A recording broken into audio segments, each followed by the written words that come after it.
Mistress brags about millionaire husband's diamond ring pregnant wife, gets furious and files for divorce. Caroline Winston never thought she would become that woman, pregnant, heartbroken, and on the brink of divorce. Yet here she was, staring at scandalous photos on social media, her husband's mistress, Megan Hughes, proudly flaunting a diamond ring worth more than most people's homes. As Caroline's unborn child stirred in her belly, fury replaced the numb shock. Her husband, Richard Winston, a millionaire businessman, had dared to shower Megan with lavish gifts while neglecting his pregnant wife.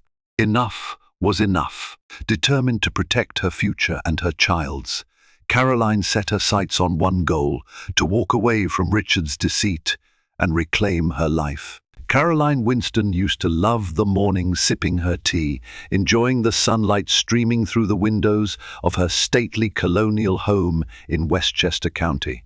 She'd once believed she and Richard shared a life built on loyalty and common dreams, a family, thriving careers, the promise of a stable future. But recently, the sense of security she cherished had started to unravel. It began with late-night business dinners Richard claimed were critical, followed by a suspicious perfume lingering on his suit's fragrances Caroline didn't recognize. Then came unexplained charges on their credit card bills at upscale boutiques she'd never heard of. Though pregnant and often battling morning sickness, Caroline's instincts sharpened with worry. She was no fool. At 33, she'd been around the corporate block enough to recognize the red flags. Her mother, Regina Larkson, once told her, "If a man changes his routines without reason, be watchful." Caroline had tried to brush aside the warnings, telling herself that Richard was simply working extra hard to prepare for the baby's arrival. But the anxiety refused to fade. It crept into her mind at midnight, forcing her awake. One drizzly Wednesday, Caroline pushed aside her half-eaten breakfast. The baby kicked gently. She placed a hand on her belly and breathed through a wave of nausea. The ring on her finger, a modest diamond Richard had bought after his first big pay bump, suddenly felt heavy. She remembered how he'd promised a grand upgrade someday when they reached a certain level of financial success. She'd laughed, saying she didn't need extravagance. "All I want," she'd declared, "is a happy marriage and a loving family." Now that promise felt hollow. Later that morning, Caroline attended her monthly prenatal checkup with Dr. Marianne Rothman at the New Hope Women's Clinic. Everything seemed normal for a second trimester pregnancy. Still, Dr. Rothman commented on Caroline's elevated stress levels. "Try to relax," the doctor advised gently, pressing the ultrasound probe against Caroline's stomach. "Stress hormones can affect the baby's development." Caroline nodded, tears pricking her eyes. She realized she needed clarity one way or another. Once home, Caroline sank onto the living room sofa. Their cat, a smoky grey Persian named Jasper, hopped onto her lap.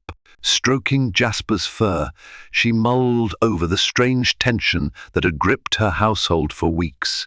Richard came home late most nights, reeking of an unfamiliar scent, half-heartedly murmuring excuses.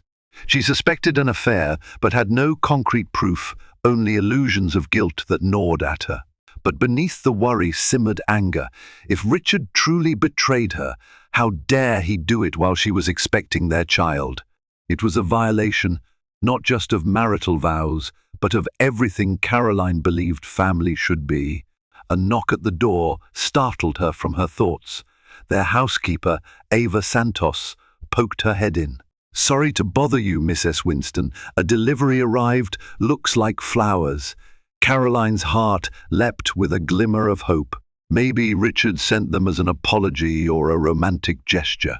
She hurried to the foyer, only to discover an elaborate bouquet of red roses. The card read, "You take my breath away always, monsieur." The initial clearly wasn't R for Richard. This was from someone else to someone else. Had there been a mix-up with deliveries? Confused, Caroline rechecked the address label. Mr. Richard Winston, Redwood Lane. It was correct. The card, however, was not addressed to Caroline. It was addressed to a Megan Hughes. She felt her stomach twist. Red roses from her own husband to another woman, or from some unknown admirer to the mistress? The details were muddled, but the message was clear. Megan was in the picture. Caroline stood in the foyer numb. Just then her phone buzzed. It was a text from Richard, working late. Don't wait up. That was it. No explanation, no apology for the day's confusion. Fury and heartbreak collided in Caroline's chest. She clenched her fists around the bouquet. Something had to give. She would no longer bury her head in the sand, pretending her marriage was fine. Truth beckoned, however ugly it might be. That evening, Caroline paced the living room, replaying every odd scenario in her head. Over the past month, the anomalies had been stacking up. A new iPhone she discovered on Richard's nightstand that he claimed was a work phone, which he whisked away whenever she entered the room. Lingerie receipts she found in his car, lingerie that certainly wasn't her size.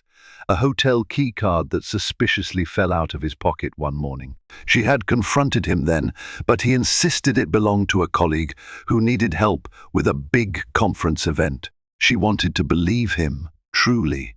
She hadn't married Richard Winston with the intent of becoming a cynic. Years ago, they met at a charity function for the St. Jude Foundation, and he'd been so kind, so supportive. She could still recall him standing on stage, passionately speaking about raising funds for children with cancer, and how that instantly melted her heart. He exuded sincerity and ambition. Caroline, an events coordinator at the time, had fallen head over heels. Their relationship blossomed quickly. They got married amid family and friends cheering them on. She imagined a future brimming with success and children running around their suburban lawn. For a while, that dream felt real, but life had taken a turn.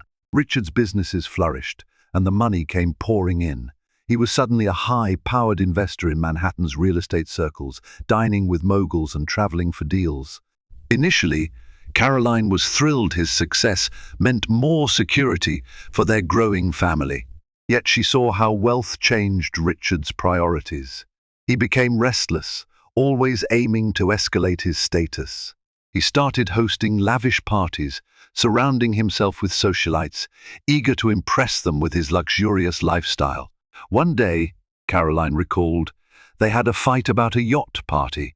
She was newly pregnant and felt seasick just thinking about it. "You promised to be there," he complained, ignoring her pleas that she couldn't handle waves and loud music. When she stood her ground, he stormed off and left her to fend for herself, making her question if his concern for her and the baby was genuine or simply for show. Now, with the rose bouquet fiasco, Caroline's doubts crystallized. She grew convinced Richard was having an affair. The question was how long it had been going on and whether he'd come clean if pressed. Summoning her courage, she dialed the private investigator recommended by her friend, Linda Freeman. Linda had once discovered her own husband's affair through a PI named Daniel Jenkins, who provided photographic and financial proof. Caroline had never envisioned hiring someone to spy on her spouse, but she felt she had no other choice. "Hello, this is Jenkins," answered a composed male voice. Caroline hesitated, her heart pounding. "Hi, my name is Caroline Winston. I was referred by Linda Freeman. I suspect my husband might be unfaithful, and I need confirmation." They set up a meeting at Jenkins's discreet office on Lexington Avenue. After the call, Caroline sank into the couch, a wave of apprehension washing over her. She felt guilty. Investigating her own husband was a betrayal of trust. But then again, if he was betraying her while she carried his child, did he truly deserve her devotion? Caroline's appointment with Daniel Jenkins came the next day. She traveled into Manhattan, a city that both invigorated and intimidated her with its skyscrapers and bustling energy.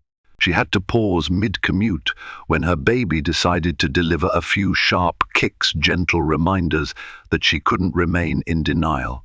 This wasn't just her fight. She was fighting for her child's future too. Jenkins's office was on the 10th floor of a modest building.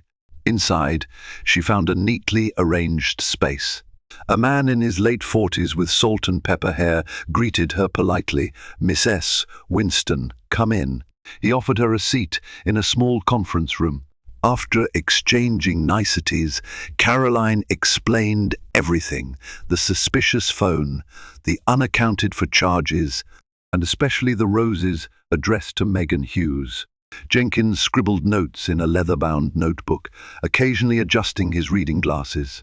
"I'll need your husband's schedule, details on his vehicles, known associates, and any social media handles," Jenkins said matter-of-factly. Caroline slid over a file containing Richard's general routine, recent bank statements, and phone records. "Whatever it takes," she said, trembling slightly. "I just need to know the truth." Jenkins nodded. "We'll begin surveillance immediately. If I find evidence of an affair, I can compile it into a report. Should you decide to proceed legally, this evidence may help." Caroline clenched her fists. "I'm not sure if I'll go that far, but I can't stay in the dark anymore." That night, she returned home to find Richard in a strangely chipper mood, his suit jacket tossed over a chair, tie loosened. He greeted her with a kiss on the cheek. "Hey, honey, how was your day?" His warmth felt forced, like an actor performing a role. Her pregnancy glow might have masked her turmoil, but she was boiling inside, especially when she noticed a fresh whiff of perfume clinging to his shirt. Caroline mustered a smile, though her pulse raced. "Tiring," she replied. "I'm not feeling too well." She prayed he wouldn't see through her facade. She doubted he suspected she'd hired a detective. He seemed too self-absorbed to imagine she'd fight back. Over dinner takeout from their favorite Thai place, Richard spoke animatedly about an upcoming business trip to Miami. He emphasized how crucial it was for sealing the biggest deal of his life.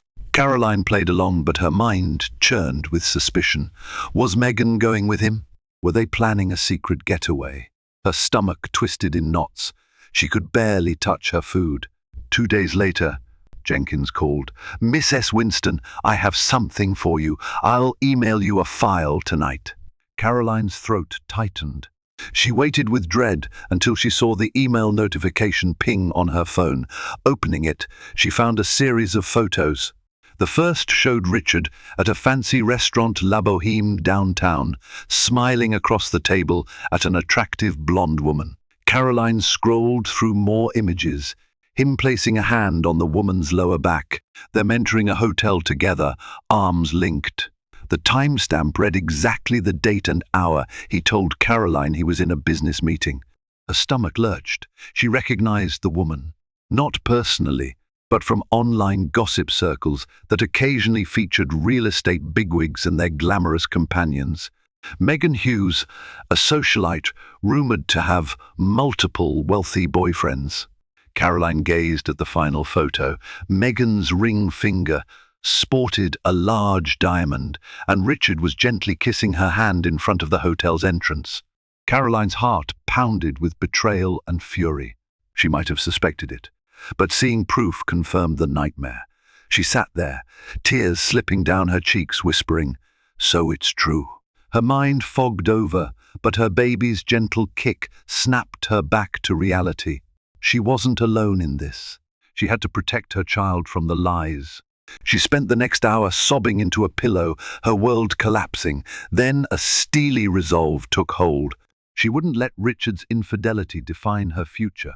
If Megan Hughes wanted to brag about her stolen diamond ring, she could, but Caroline wouldn't stand for it anymore. She would not be humiliated or cast aside. She deserved better, and so did her unborn child.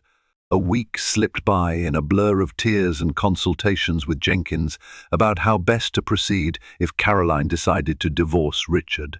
At times she felt dizzy from it all, the betrayal, the pregnancy, the swirling thoughts of what if I'd been more attentive, or could I have prevented this somehow? She vacillated between heartbreak and anger. Beneath it all lay a simmering determination not to let Richard or Meghan trample her dignity. On a chilly Saturday morning, Caroline was browsing her phone when a message popped up from Linda Freeman. Caroline, you won't believe Meghan's post on Instagram. I'm DMing you the link. Heart racing, Caroline opened it. There, in a curated flurry of glitz, Meghan Hughes showcased a massive diamond ring on her left hand. Captioned, "When your man knows how to spoil you, #diamonds area girl's best friend, #blessed." Caroline felt the blood drain from her face. The background was the lobby of the Regal, a 5-star hotel in the heart of Manhattan. She recognized the marble columns from Jenkins's photos. The ring was enormous, far larger than the ring on Caroline's own finger. Immediately, Caroline's phone started lighting up with messages from acquaintances and even distant relatives. "Isn't that Richard's rumored mistress? So sorry you have to see this. Are you okay? You need to leave him," and so on. Her hand trembled as she scrolled through comments on Meghan's post, many from strangers congratulating her, others gossiping about which wealthy man had footed the bill. Some comments even speculated about Richard Winston, referencing rumored sightings. Meghan never directly named him, but the subtext was clear to anyone in the know. The smugness radiated from every photo. Fury burned in Caroline's chest. Her cheeks flushed hot with embarrassment. How dare Meghan flaunt this ill-gotten prize, especially when Caroline was pregnant with the man's child? The affair was vile enough, but to boast publicly about the diamond ring? It was a brazen attempt to dethrone Caroline as Richard's wife. She fought back tears, refusing to let Meghan see her crumble. Later that night, she confronted Richard in their living room. He'd just returned from work, suspiciously smelling of champagne. Caroline stood, arms folded, phone in hand. "Care to explain this?" She thrust the screen toward him, showing Meghan's Instagram post. Richard froze. His face paled. "Caroline, it's not she's exaggerating. I didn't buy her that ring," he stammered, though the guilt was obvious. "You expect me to believe that? Are you seriously going to stand there and lie?" She glared at him, adrenaline surging. "I have proof you've been seeing her. Stop denying it." He swallowed hard. "One, I made a mistake," he began, stumbling over his words. "It just happened once, twice. I mean, it wasn't supposed to go this far." Caroline's voice trembled with rage. "You have a pregnant wife at home and you're giving diamonds to another woman? How far did you plan to take it, Richard?" He ran a hand through his hair, desperation in his eyes. "Caroline, the first messed up. But it doesn't have to end us. She's nobody, just a fling. I love you." His voice cracked. A bitter laugh escaped Caroline's lips. "Then why is she acting like she's engaged to you? Why are you so absent from our life?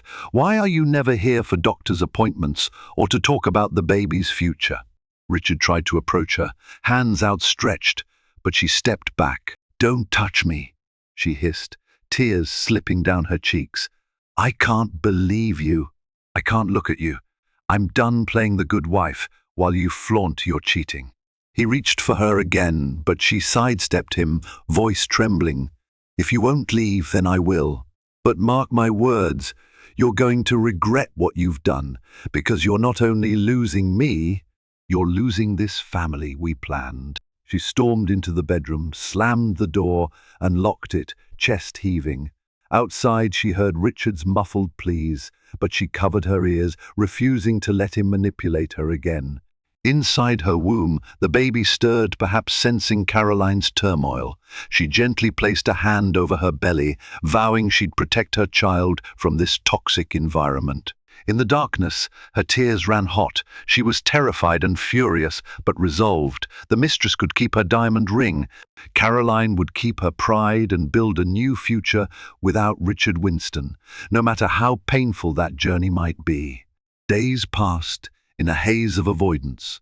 Richard vacated the house early in the mornings and returned after midnight, presumably staying with Meghan or hiding in some luxury hotel. Caroline no longer cared enough to ask. Each day her resolve to leave solidified, fueled by fresh humiliations. Strangers sent her pitying messages online, whispering about how everyone knew Richard was carrying on with Meghan. She discovered that the ring's rumoured price tag was upwards of $150,000, a shocking sum he'd never even considered spending on his own wife. During one sleepless night, Caroline rummaged through financial records. To her horror, she realized that Richard had drained a sizable portion of their joint savings to buy the ring money that was supposed to help with hospital bills, the baby's nursery, and future college funds. This new betrayal felt like a dagger through her heart. She couldn't sit by while he squandered their child's security on a mistress's jewelry. Early one morning, Caroline made an appointment with a prominent divorce attorney named Natalie Pierce. Natalie came highly recommended by Linda Freeman, who had navigated a similarly messy situation. Walking into the sleek law firm on Fifth Avenue, Caroline's heart pounded. She couldn't believe it had come to this, but each step closer felt like reclaiming her agency. Natalie Pierce was a sharp, polished woman in her mid-30s. She wore a crisp navy suit and offered Caroline a compassionate smile. "I've reviewed the details you sent," Natalie began, gesturing for Caroline to sit. "You have ample grounds for a divorce, especially given the financial improprieties and infidelity. The main question is how to proceed to protect your best interests." Caroline took a shaky breath. "I want out, but I also want to ensure my baby and I are cared for. What can we do?" Natalie leaned forward. "We can file on grounds of adultery and dissipation of marital assets. Given his net worth, you should seek substantial alimony and child support. We'll also freeze certain assets to prevent him from moving funds offshore or hiding them." It felt surreal, discussing a divorce strategy like a business deal. Yet, Caroline knew it was necessary. "He'll fight back," she warned. "He's proud and manipulative." Natalie nodded. "That's typical. But we have strong evidence, your private investigator's photos, the bank transfers for that diamond ring. Judges don't look kindly on extravagantly funding a mistress while neglecting a pregnant spouse. I can't promise a smooth road, but your case is solid." Caroline's voice trembled with gratitude and fear. "Thank you. Let's do this." Before she left, Natalie handed her a stack of documents to sign. The formality of each signature made Caroline's stomach twist in knots. She was genuinely terrified of the emotional fallout that would come once Richard realized how serious she was about divorcing. But her child's future and her own well-being demanded immediate action. That night, she found the courage to tell him. He arrived home unexpectedly at 9, stumbling slightly likely from an expensive dinner or post-work drinks. The tension was thick as Caroline confronted him in the foyer, arms crossed. "I spoke to a lawyer," she said, voice trembling but determined. "I'm filing for divorce." Richard's face paled. "Caroline, wait, don't do anything rash." She lifted a brow. "You think this is rash? You've flaunted your affair in public, wasted our joint savings on an obscene ring, and left me to deal with this pregnancy alone. I'm done, Richard." His eyes flashed with anger, then softened as though he might attempt the contrite husband act. "What about the baby? We can't break up our family." Caroline's lips tightened. "You broke it. You chose Meghan over me, over your unborn child. I'll make sure you still have a chance to be in the baby's life. But as for us, we're finished." He lunged to grab her hands, but she pulled back, an instinctive wave of revulsion coursing through her. She'd shed too many tears, endured too many humiliations. There was no going back. His eyes narrowed. "You're making a huge mistake. Meghan is she's nothing," he argued, but the ring and the nightly escapades said otherwise. Caroline felt a sudden calmness in her rage. "If she's nothing, then you threw away everything for nothing," she said, turning her back on him, walking upstairs. She needed to rest, for the baby's sake and for the long legal road ahead. Behind her, she heard Richard curse, banging a fist on the wall in frustration, but she didn't look back. She silently prayed for strength. She was choosing to walk her own path, free of deception, even if it meant facing an uncertain future as a single mother. At least she would have her dignity, and that was the final straw. The next morning, Caroline woke early. Her eyes were swollen from crying, and the baby kept shifting in her womb, as if agitated by her stress. She gingerly rose from bed and headed downstairs, half expecting to find Richard passed out on the sofa. Instead, she discovered he had left at dawn. The house felt cold and empty, reminding her that she was effectively alone now. Still, a faint sense of relief accompanied the loneliness. She didn't have to face his excuses or manipulations for the moment. Feeling drained but resolute, Caroline checked her phone. Dozens of messages flooded in, some from concerned relatives, others from acquaintances who had caught wind of the drama. Her cousin, Gabriela Mendez, a sharp-witted journalist, had texted, "If you need me to run a story about that vile mistress, just say the word. I'll roast them." Caroline managed a small smile at the offer, though she wasn't sure a public scandal would help her mental health or her baby's well-being. She did, however, accept an invitation from Linda Freeman to meet for coffee. They chose a cozy cafe called The Brew and Bloom, a place with pastel decor and sweet pastries, exactly what Caroline needed for comfort. She arrived, noticing Linda waving from a corner table. Linda's expression radiated concern as Caroline approached. Once seated, Linda reached over and squeezed Caroline's hand. "How are you holding up, sweetie?"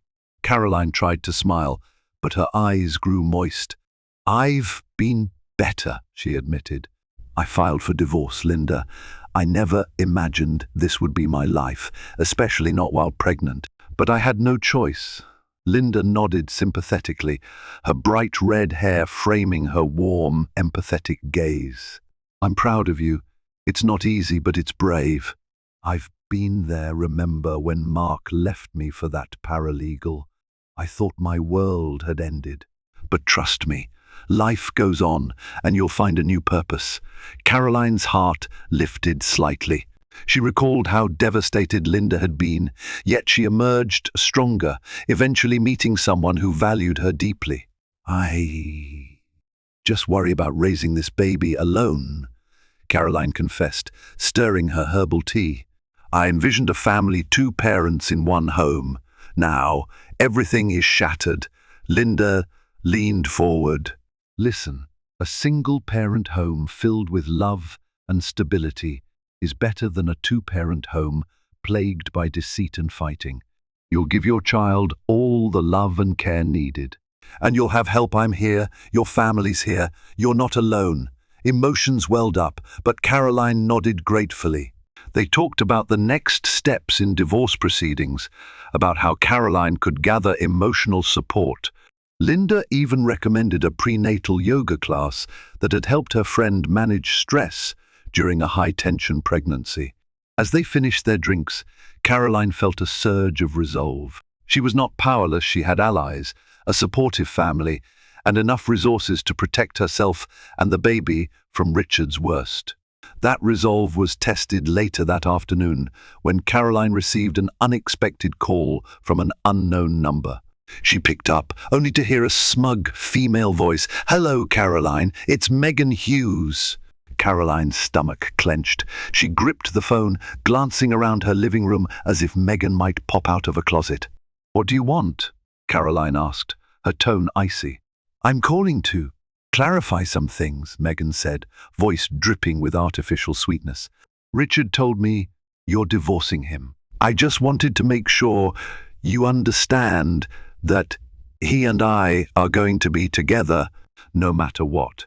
Caroline bristled.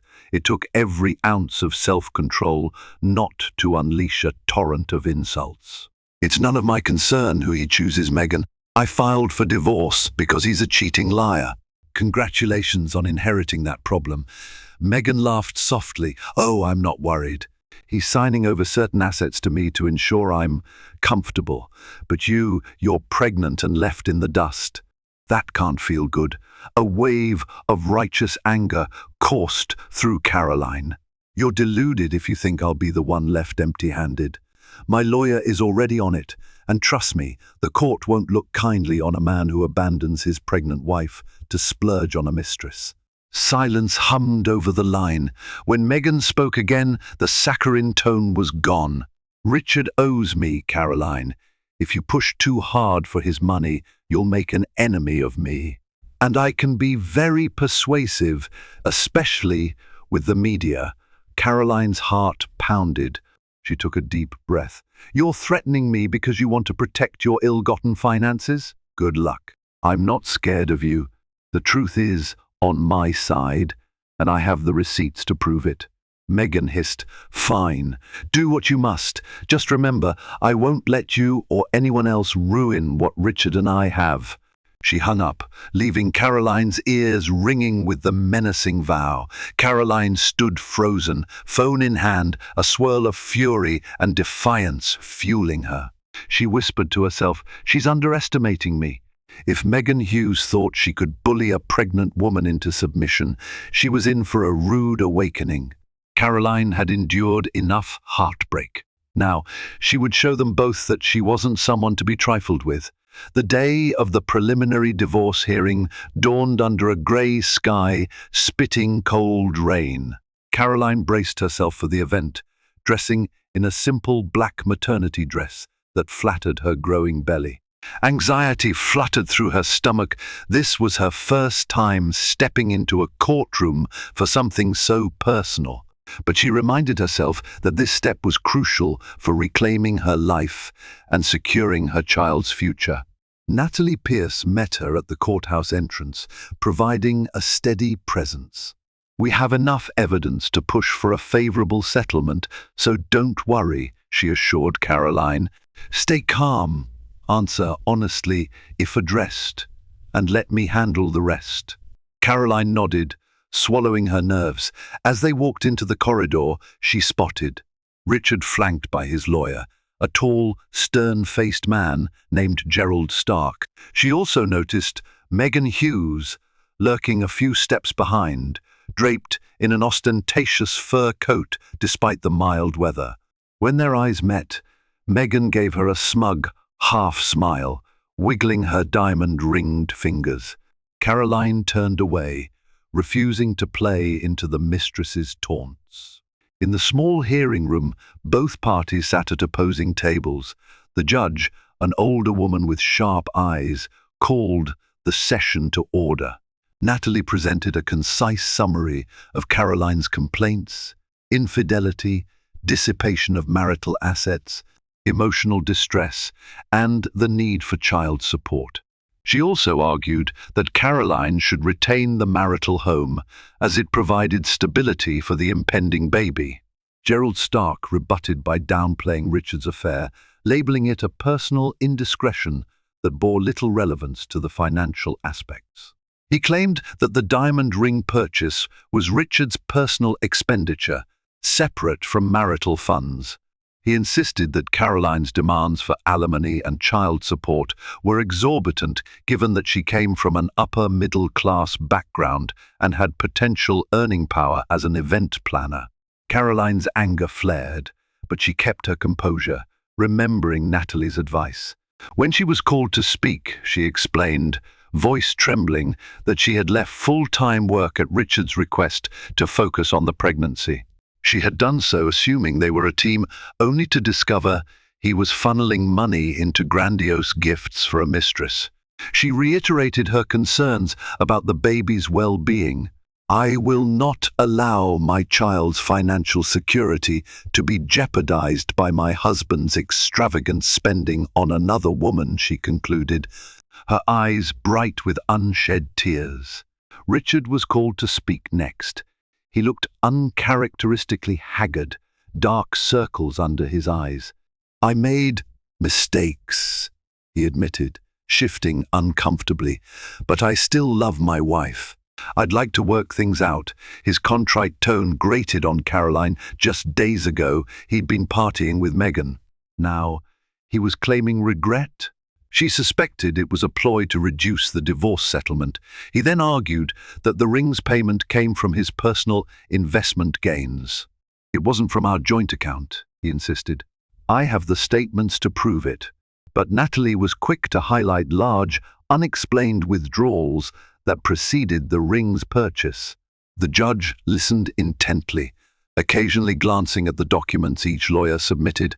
When the hearing concluded, the judge set another date for further proceedings, instructing both sides to gather more evidence of asset distribution. In the interim, the judge ruled that Richard must continue paying the mortgage on the marital home, as Caroline needed stability for her pregnancy. She also set a temporary support order so Caroline could manage living expenses. Richard's financial obligations started that very week. Outside the courtroom, Megan wasted no time. She sauntered up to Caroline, flipping her glossy hair. "How does it feel to cling to him like this? Accepting his money after you tossed him out?" Caroline blinked, momentarily stunned. "I'm not clinging. The court recognized that a pregnant woman deserves financial support from the man who helped create this baby. It's called responsibility." She turned to walk away, but Megan grabbed her arm. "Let go of me," Caroline hissed, yanking free. Some passers-by turned to watch the commotion. Megan's voice turned venomous. "Richard is mine now. The only reason he's playing the remorseful husband card is to save face in court. Once this is over, he'll be free and you'll be left with your pity money." Caroline's blood boiled. But before she could respond, Linda Freeman appeared from behind, stepping between them. "If I were you," Linda told Megan icily, "I'd worry less about harassing a pregnant woman and more about how quickly your sugar daddy might dump you if the law clamps down on his finances." Megan scowled, eyes darting to Richard, who stood by the exit, pinned under Gerald Stark's stern talk. She stomped away without another word. Caroline felt her heart pounding, tears close to the surface, but she steadied herself, grateful for Linda's timely intervention. "Thank you," she breathed. Linda patted her shoulder. "That woman has some nerve. Don't let her get to you. You're doing what's right for you and the baby." Caroline exhaled, nodding. The first legal skirmish was over, but the war was far from finished. Still, she felt a rush of empowerment. The judge's acknowledgement of her rights, Linda's unwavering friendship, and the baby's resolute kicks in her belly reminded her that she was no victim. She was fighting for her future, and she was determined to win. In the days following the preliminary hearing, tension escalated in the Winston household. Richard, still technically co-owner of their home, made surprise visits to gather belongings. Each time, the encounters with Caroline erupted in arguments. Sometimes he insisted he'd changed and wanted her back.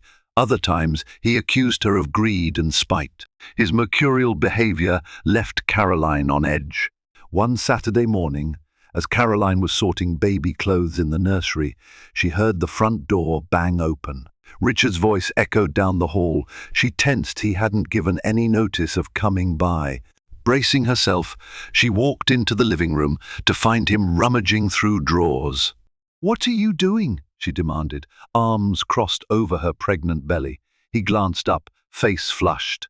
"I'm looking for some paperwork. I have every right to be here." Caroline's pulse quickened, but she willed herself to remain calm. "I told you to text or call before coming. This stress isn't good for me or the baby." Richard sneered. "Since when do you care about my stress? You're the one who's milking the courts for every dollar." She bristled. "I'm not milking anything. I'm fighting for what's fair for our child. If you don't want to support me, at least support your baby." He scoffed, slamming a drawer shut. "That child is mine too. Once it's born, I'll do my part, but I'm not going to let you bankrupt me. Caroline's voice trembled with rage. If you're so worried about finances, maybe you shouldn't have dropped a fortune on Megan's ring. His expression darkened at the mention of Megan. She's different. She appreciates me. He paused, running a frustrated hand through his hair. But I never wanted it to go this far. I never wanted to lose you. A bitter laugh escaped her. Then, you shouldn't have cheated. She motioned toward the door. Just go, Richard. He hesitated, glancing around the living room where they once cuddled to watch movies, celebrating birthdays and anniversaries. A flicker of regret crossed his features. For a fleeting moment, Caroline felt an ache for the man she once loved, the man who might have been a good father. But that man had become a stranger. Richard sighed. You know, this is all your fault, too. You became so focused on the baby you forgot about me. The words cut deep, and Caroline felt a wave of nausea, part pregnancy-related, part emotional shock. She steadied herself against the couch. I'm pregnant with your child, she retorted, voice shaky. If you can't handle your wife focusing on a baby, that says more about you than me. Without waiting for his reply, she turned and walked away, retreating to the nursery. Behind her, she heard him curse, rummage a bit more, then storm out. When the front door slammed, she allowed herself to weep.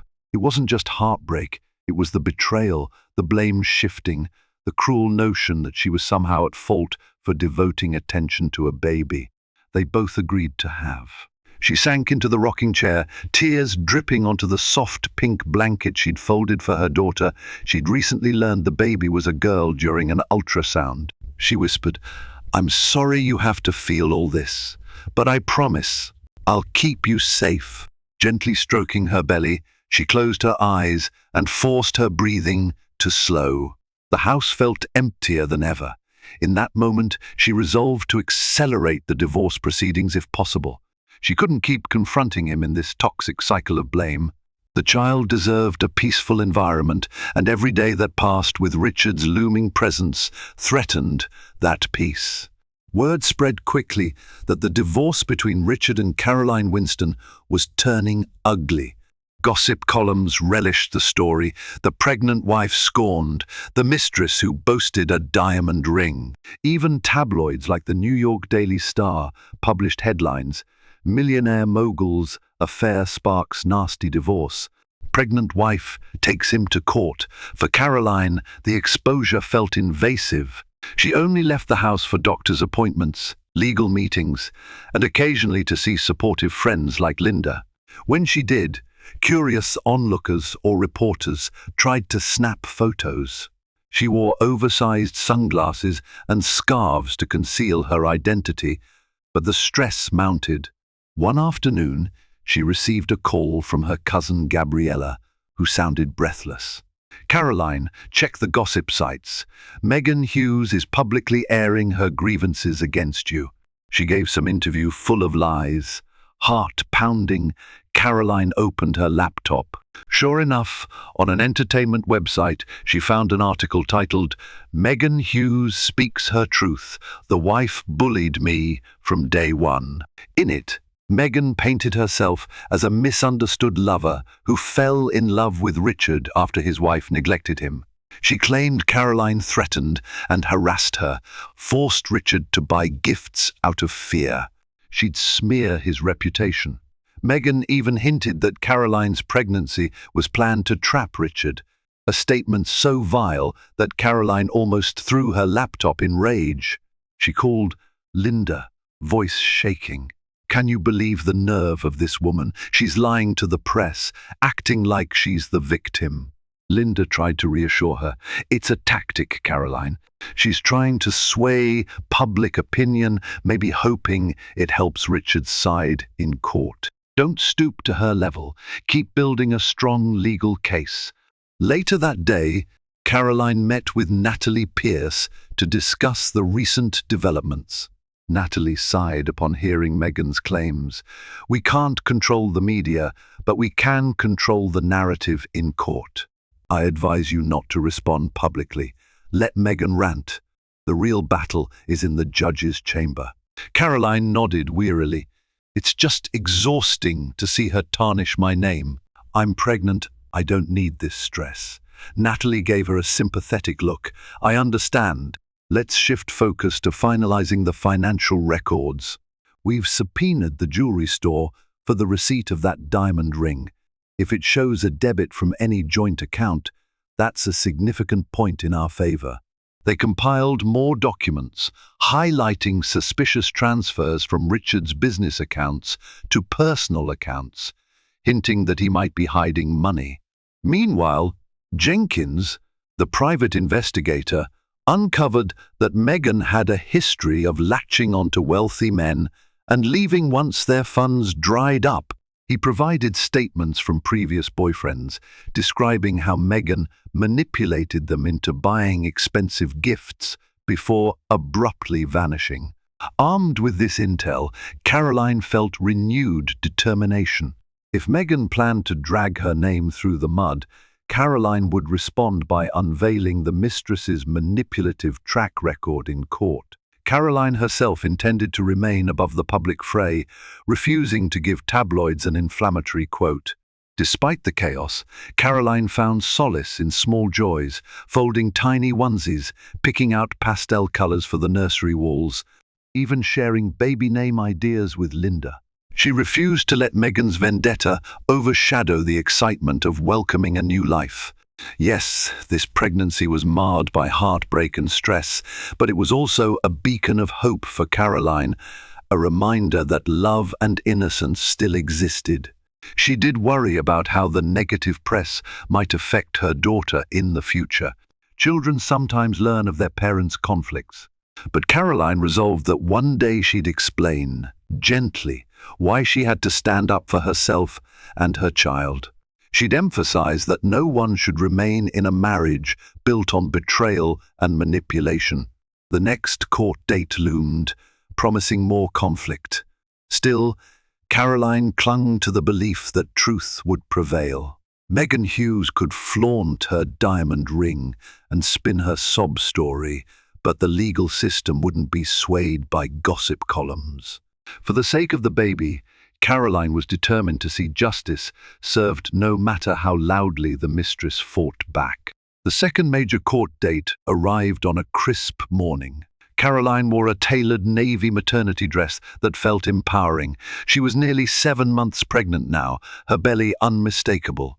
The baby was active, reminding her at every turn that she had a precious life, depending on her strength. Natalie Pierce walked by her side as they entered the courthouse. Just before stepping into the courtroom, Caroline caught sight of Richard and Megan. The mistress had the audacity to show up again, this time wearing a tight designer dress and flaunting the enormous diamond ring. Caroline's stomach churned, but she lifted her chin, refusing to cower. Once seated, the judge wasted no time. We're here to address the financial disclosures, marital asset division, and the legitimacy of certain expenditures in light of Miss S. Winston's pregnancy and Mr.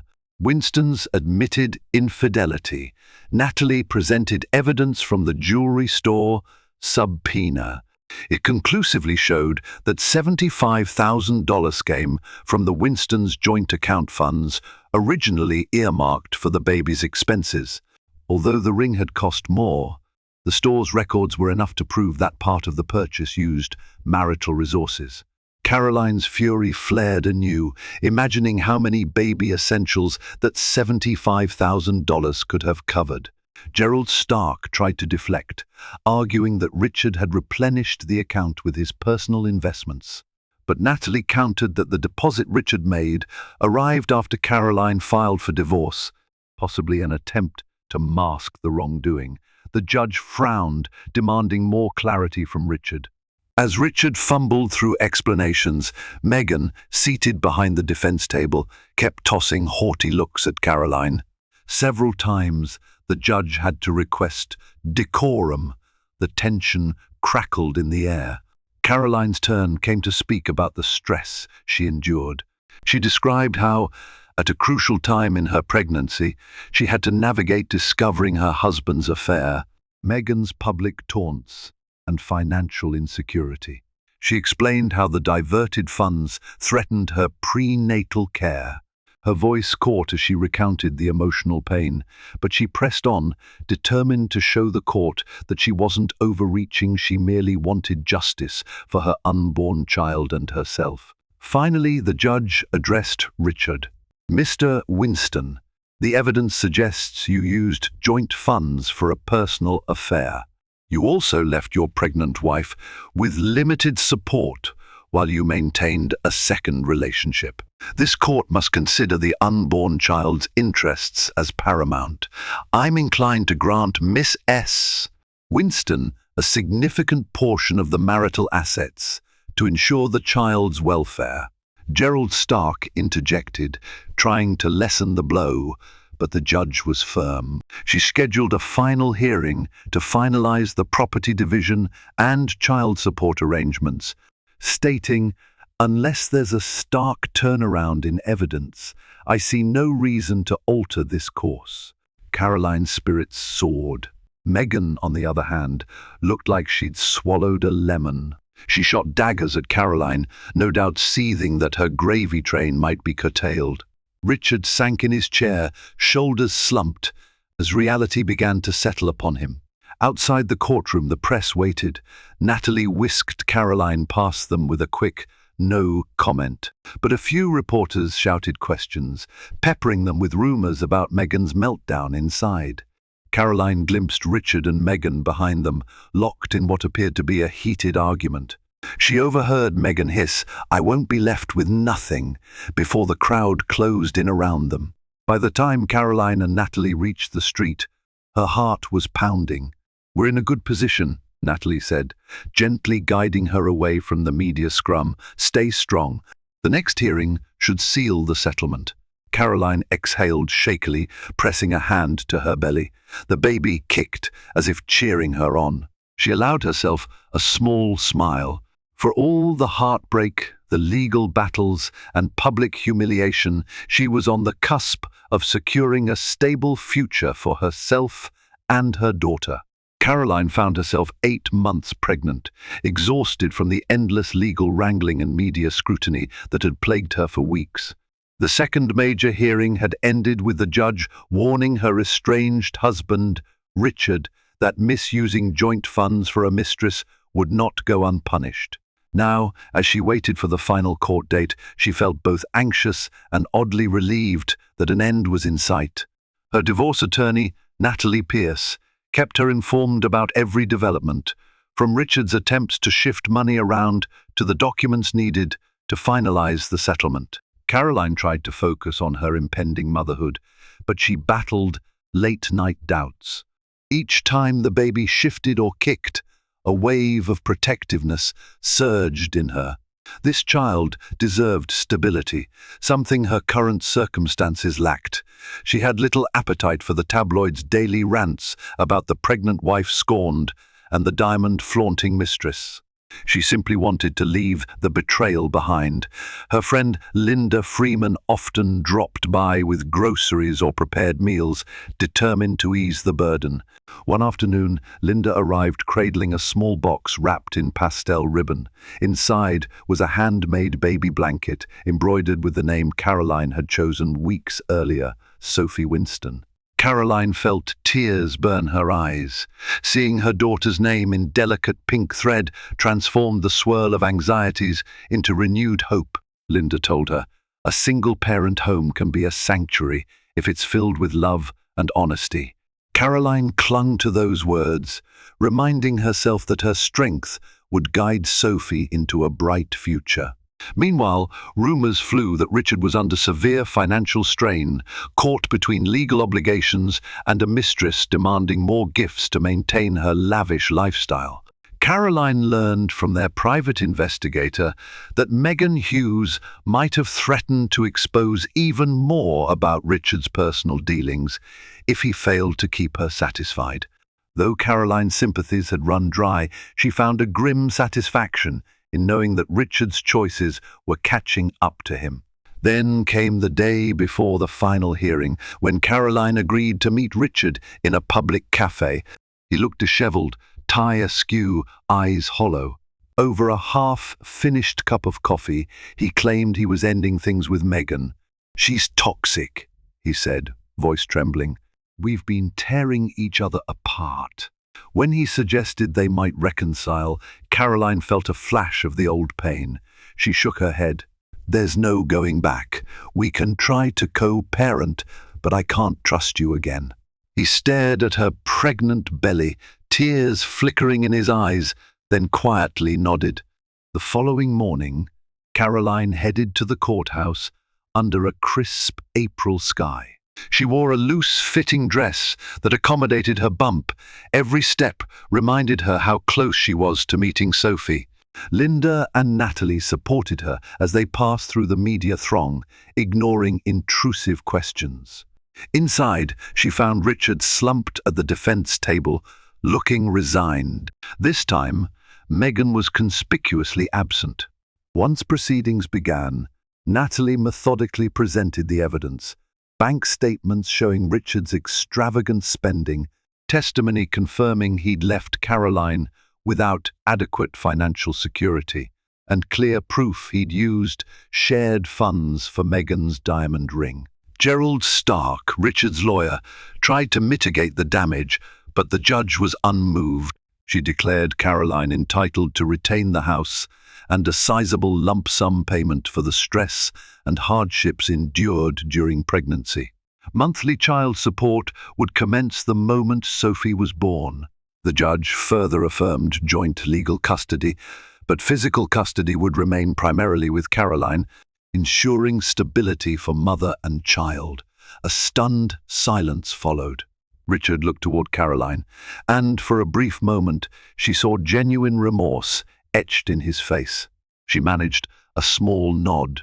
There was no victory in the destruction of their marriage, only the closure she needed to protect herself and Sophie.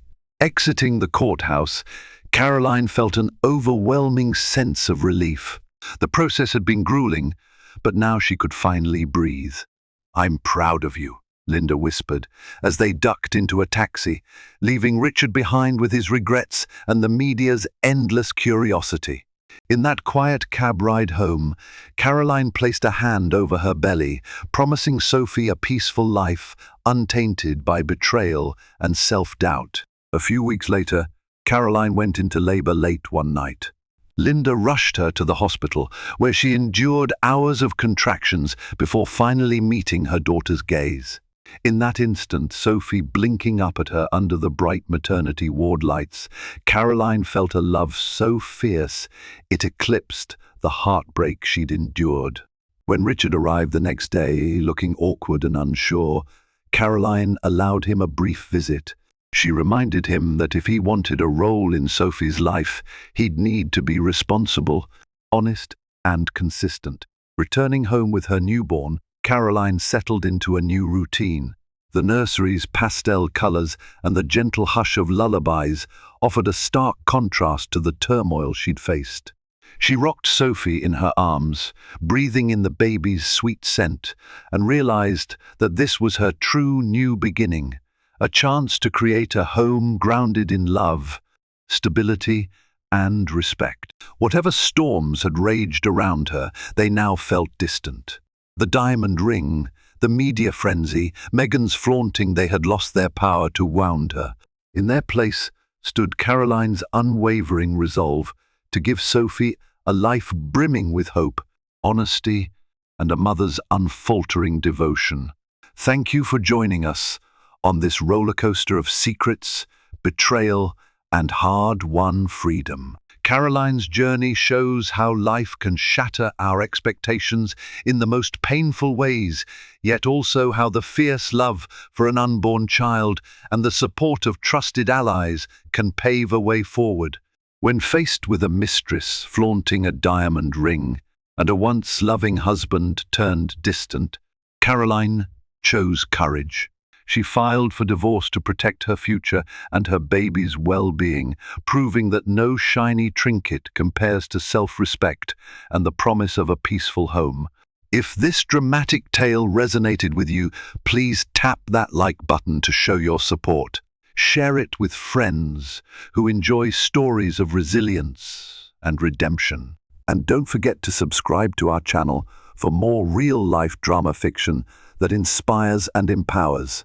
Your engagement helps us bring you more captivating stories. Thank you for watching.